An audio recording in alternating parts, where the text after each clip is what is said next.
The air inside the federal courtroom felt sharper than the January wind outside, heavy with that particular quiet that comes before something irreversible.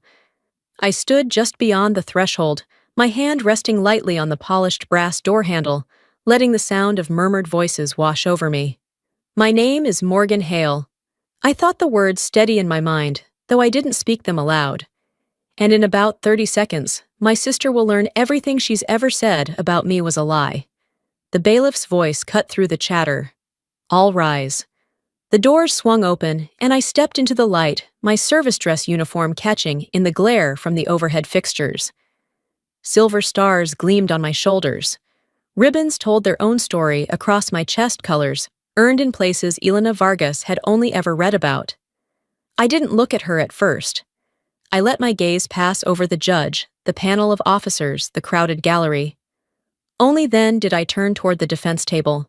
She froze mid-whisper, to her attorney eyes-wide mouth, parting just slightly, as if a laugh had been caught and strangled in her throat. The woman who once told a room full of strangers that I washed out of basic training was staring at the deputy commander of U.S. Army Cyber Command. I kept walking each step deliberate on the hardwood floor. This wasn't revenge. That's too hot, too messy. This was colder, cleaner, and it had been 15 years in the making. I took my seat-spine straight hands, still the weight of the moment pressing down, like the click of a rifle bolt sliding into place. The restaurant glittered with too much light and too little warmth. Crystal chandeliers dangled above polished mahogany tables, each one set with linens so stiff they might have stood on their own. I hadn't planned to be here. It was my parents' celebration for Elena's promotion to CEO of Armitage Defense Solutions. But a last-minute change to my travel orders had left me with a rare weekend in Boston. An invitation had arrived in my inbox the night before, clearly an afterthought. I slipped into my seat at the far end of the table, near the coat check, while the real conversation hummed at the head. My parents flanked Elena like loyal retainers, laughing too loudly at every modest joke refilling her wineglass before the server even noticed it was low. Halfway through the third course, Elena's voice lifted just enough to pull the surrounding tables into her orbit.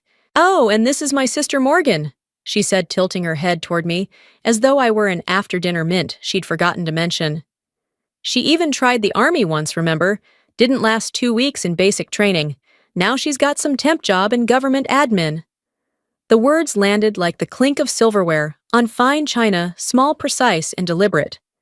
A man across from her, a senior contracts executive I recognized instantly from the Pentagon's procurement briefings, glanced my way. His expression was polite, unreadable, but his eyes lingered a beat too long. He knew exactly what her statement implied, and so did I. I felt the old chill settle in my chest, the one I'd carried since the day I learned in my own family's language service meant nothing unless it came with a corner office and a corporate logo. I didn't argue. I didn't correct her. Silence in moments like this was its own weapon. When the server cleared my plate, I caught the faintest flicker in the executive's eyes. He didn't believe her. Tomorrow morning, he'd be sitting in a secure conference room while I briefed him on the most sensitive counterintelligence operation in the Army's portfolio.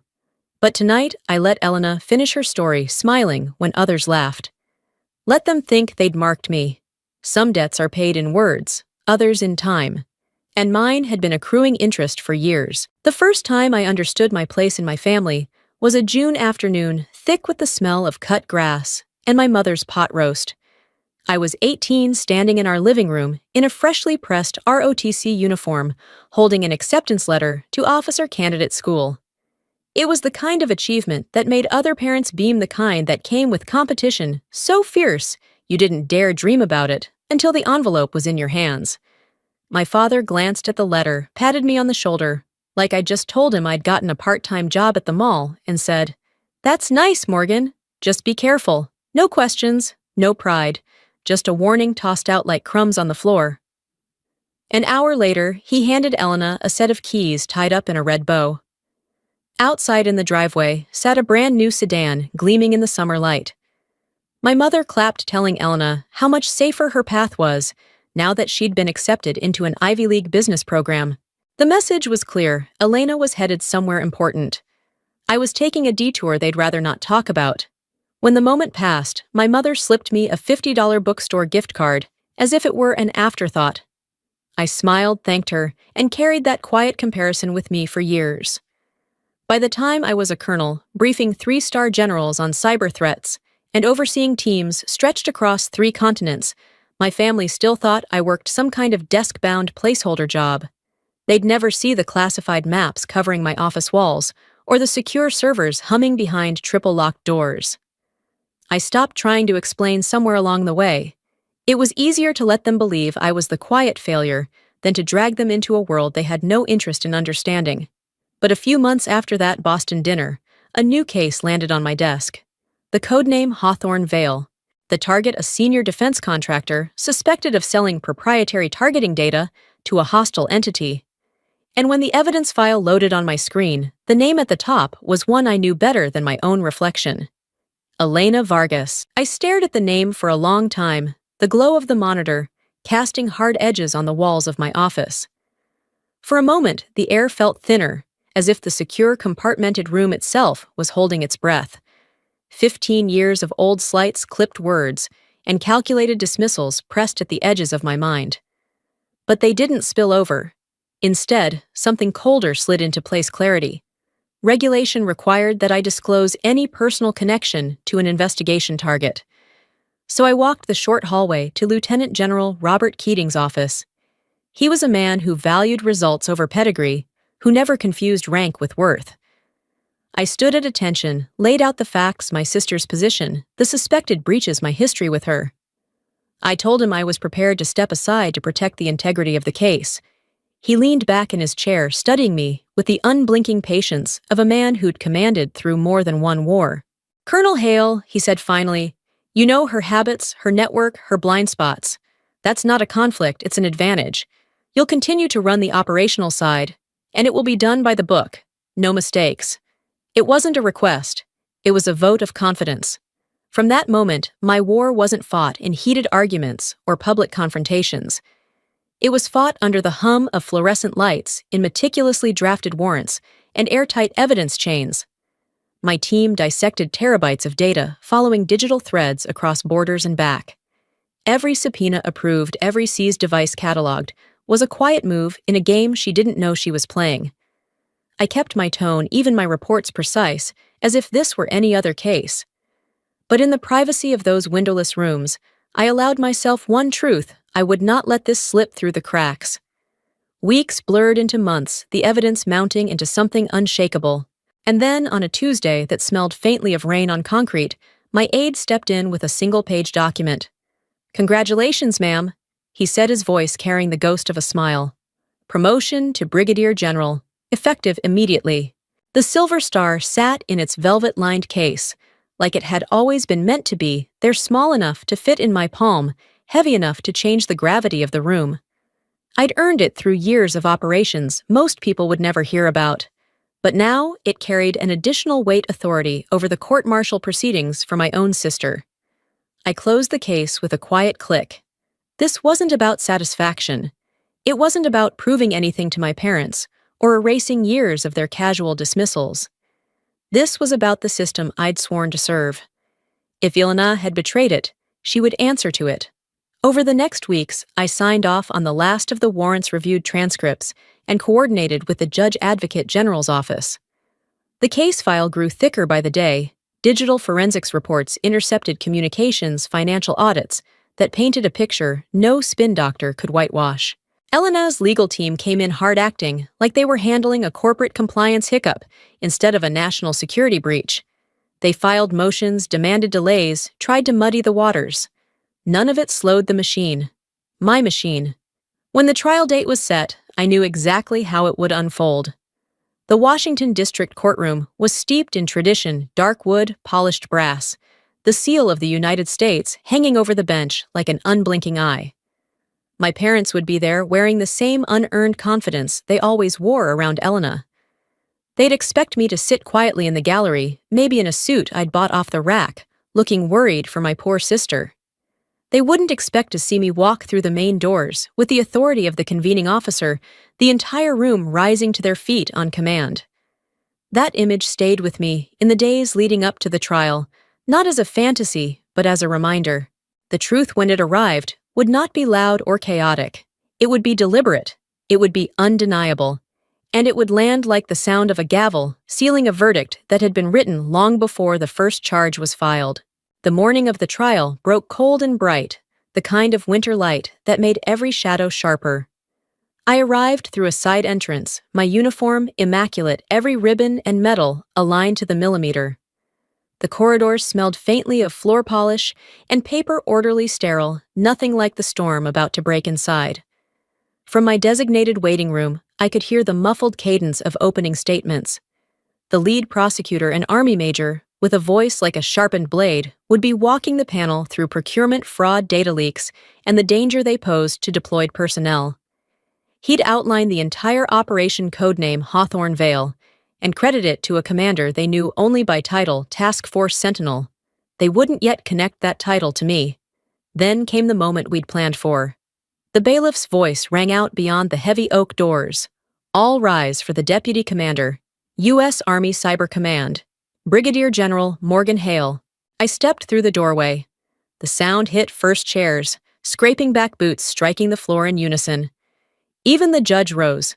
My gaze swept the room with measured calm, the jury of senior officers, the prosecutor standing at attention, the defense frozen mid-breath. And then I let my eyes find Elena. Her expression fractured in real-time confusion, disbelief, then something colder, like the air had been sucked out of her lungs. She searched my face for the sister she remembered, but all she saw was the officer with the authority to seal her fate.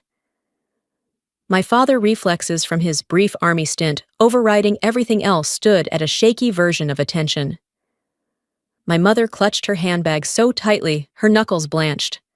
I moved to my seat without hesitation, nodding once to the judge before sitting. The star on my shoulder wasn't just rank, it was the final, undeniable truth neither of them could talk over or laugh away. In that silence, I didn't need to say a word. The room already understood exactly who I was. The proceedings stretched over several tense days, each witness and exhibit, adding another steel beam to the structure of the case. I didn't speak from the stand. My role was to observe, to ensure the process was clean, precise, and impossible to challenge. From my seat, I watched Elena's confidence erode in increments. At first, she leaned into her attorney's whispered reassurances. By the second day, she was taking notes furiously, her pen tapping against the legal pad like a metronome of panic. The prosecution's closing argument was a masterclass in control. They walked the panel through intercepted messages, server logs, and bank transfers that connected her to every breach. No theatrics, just the weight of fact after fact, until even the defense seemed smaller behind their table. When the panel withdrew to deliberate, the room exhaled. My parents avoided looking in my direction. I didn't mind. The moment of truth wasn't for them. It didn't take long. The panel of senior officers returned their expressions as unreadable as marble. The presiding officer stood reading each charge, followed by the same verdict: guilty, guilty, guilty. The words fell like stones into still water, sending ripples through the gallery. Elena's shoulders slumped. Her lawyer stared at the table as if the grain in the wood could offer an escape. My father shifted in his seat. My mother's lips moved, but no sound came out. The clerk brought the official findings to my desk. The paper was thick, the kind meant for permanence. My pen felt heavier than usual as I signed my name, clear, steady, final. It wasn't triumph that settled over me then. It was something quieter, a deep sense of balance restored. The uniform I wore had never been about proving anything to them, but in that moment, it had stripped away every lie they'd told about me. I stood, nodded once to the judge, and left the courtroom without a glance back. The verdict would live on in the record. I had no need to see their faces as it sank in. Outside, the winter air felt cleaner. A year to the day after the verdict, I stood on a stage beneath warmer lights, facing a sea of uniforms. The graduation ceremony at the U.S. Army War College was a place for the next generation of senior leaders to mark the start of their own uphill climb. Rows of colonels and newly pinned generals looked up, waiting for my keynote. I spoke about integrity, the kind that holds when the room is empty and no one's taking notes. About command as a burden, not a trophy. I told them the truth I'd lived, that in our line of work, there will always be people who underestimate you, sometimes even the ones who share your blood. And that the only validation worth anything comes from knowing you did the job right. When the applause came, it was the measured, grounded kind that told me they'd heard more than just the words. Colleagues, my real family, gathered afterward, debating points I'd raised, sharing their own hard-earned lessons. There was no flattery, no empty praise, only respect. My aide now, Colonel Davis, wove through the crowd to hand me a secure tablet. An operational update glowed on the screen. I scanned it, my focus shifting back to the mission with the ease of muscle memory. That's when my personal phone buzzed. The number on the screen made me pause. My mother's. The text was short. "We're proud of you. We just never knew. Can we talk?" For a moment, the echo of an old ache stirred the faint shadow of the girl who would have given anything to hear those words. But it passed. Their pride wasn't a currency I traded in anymore. My worth had been proven in places they'd never stepped foot in, to people who didn't need me to translate my value. I set the phone face down on the table, the screen going dark, and turned back to my team. We had work to do, and that was where I belonged. The ledger was balanced, the chapter closed. In the months that followed, I thought less and less about Elena's trial. The headlines faded, her name slipped out of conversation, and the world moved on, as it always does.